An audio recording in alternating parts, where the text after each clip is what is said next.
Breaking news! King Charles has just struck down a law.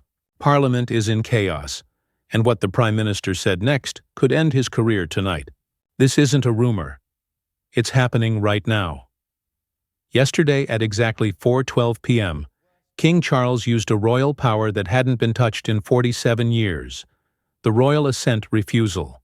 He didn't delay Starmer's voting reform bill. He destroyed it, one signature, one decision, and Britain's political system is now tearing itself apart. Live, in real time. If you want to understand what happens when a king challenges a prime minister in 2025, stay tuned. Because what leaked from inside number 10 just 101 minutes ago changes everything. It started in the cabinet room. Starmer was sitting with his top ministers when the news arrived. Several witnesses were there. According to sources who heard it directly, the Prime Minister lost control. He swept the papers off the table and shouted, "That senile old man in his castle just destroyed everything we've built. He thinks he can turn back the clock to when kings actually mattered. We'll show him how irrelevant the monarchy really is." The room went silent.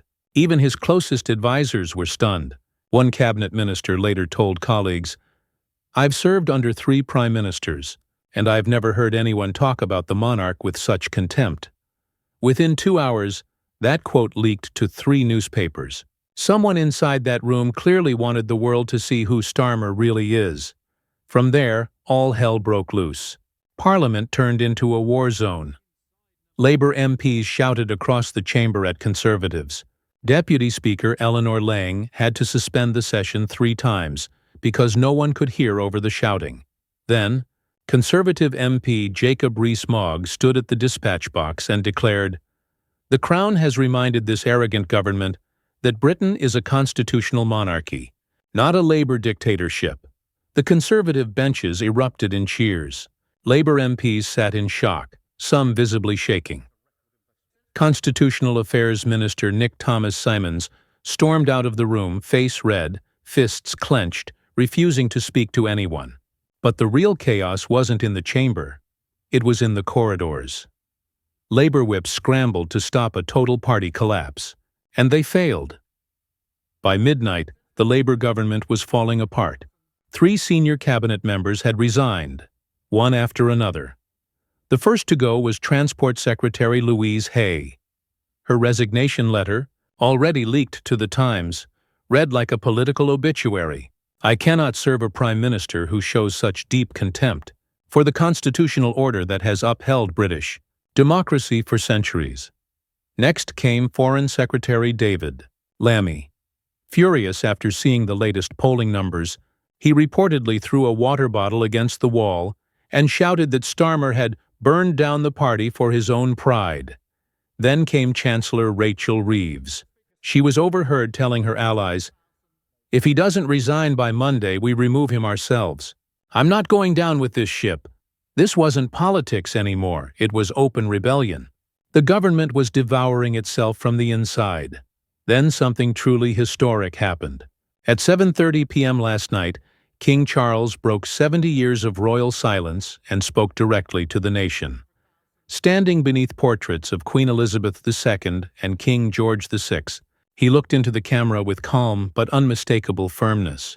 "Today I have exercised a constitutional authority I had hoped never to use.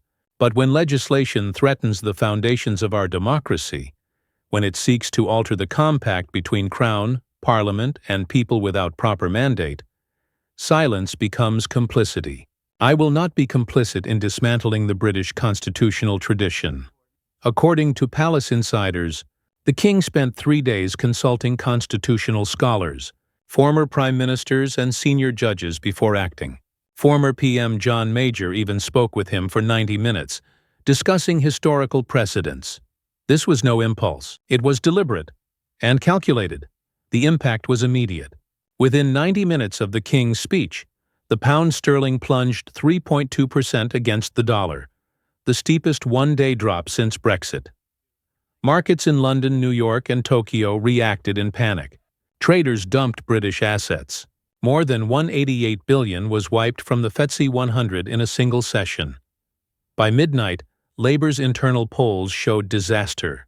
Approval ratings collapsed from 39% to 21% in just 8 hours. In key Midlands and Northern constituencies, support dropped by 19 percentage points. Online, the movement exploded. #, Defend the King became the #1 trending topic worldwide. 4.7 million tweets in 12 hours. By morning, protests had spread across Britain. In Manchester, Liverpool, Birmingham, and Newcastle, crowds gathered outside Labour offices demanding Starmer's resignation. Some waved Union Jacks. Others held signs that read, "The Crown protects Britain. Starmer, modern traitor." In Leeds, over 3,000 people marched through the streets chanting, "God save the King." In Glasgow, once a Labour stronghold, protesters burned an effigy labelled "Constitutional Traitor Starmer" outside the Scottish Parliament. Even lifelong Labour members were turning on their leader. Veteran MP Stephen Kinnock told the BBC, "I've been in politics for 20 years, and I've never seen my own voters turn like this. They feel utterly betrayed." As the political storm raged, another truth began to cut through the noise. A truth that hit millions of ordinary Britons right in the heart. While the country was collapsing into a constitutional crisis, the people who had served Britain were being left behind. Take David Harrison, a 71-year-old former paratrooper who lost his left leg while serving in Northern Ireland. He waited 9 months for a simple wheelchair ramp to be installed at his council flat. 9 months, just to enter his own home with dignity. "I fought for this country," he said, tears running down his face, "and now I have to crawl just to get inside my own home." At the same time, the Labour government had allocated $8.4 billion over 3 years for migrant integration, funding luxury hotel stays, legal aid, and welfare programs for asylum seekers. Then there's Margaret Ellis, a 73-year-old widow whose husband died serving in the Royal Navy. She receives just $156 per week in her state pension. That's $22.31 per day.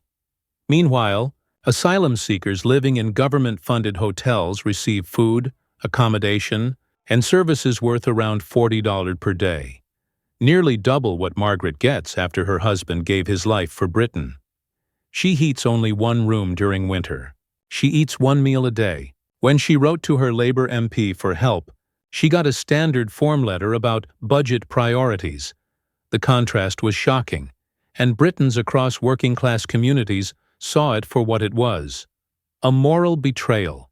People who had sacrificed everything for this country were being told there was no money for them, while billions were being spent elsewhere. In those moments, anger turned into fury, and that fury was now aimed directly at Starmer and his government. While Britain reeled from chaos, the rest of the world began to take notice. Foreign leaders, journalists, and analysts all saw the same thing: a British government tearing itself apart. Canadian Prime Minister Mark Carney released a calm but pointed statement, praising the vital role that constitutional monarchy plays in maintaining democratic stability. Everyone understood what he was really saying. It was a public show of support for King Charles and a quiet rebuke of Starmer. In Australia, opposition leader Peter Dutton went further. He called Starmer's actions a disgraceful attack on the Crown and an embarrassment to Commonwealth nations. Across the ocean, New Zealand's Parliament held an emergency debate. Members from every political party condemned what they described as reckless constitutional vandalism. Even international media turned Britain's crisis into a global headline. CNN dedicated an entire hour-long program to it. Fox News ran the banner. British PM declares war on King, nation in chaos.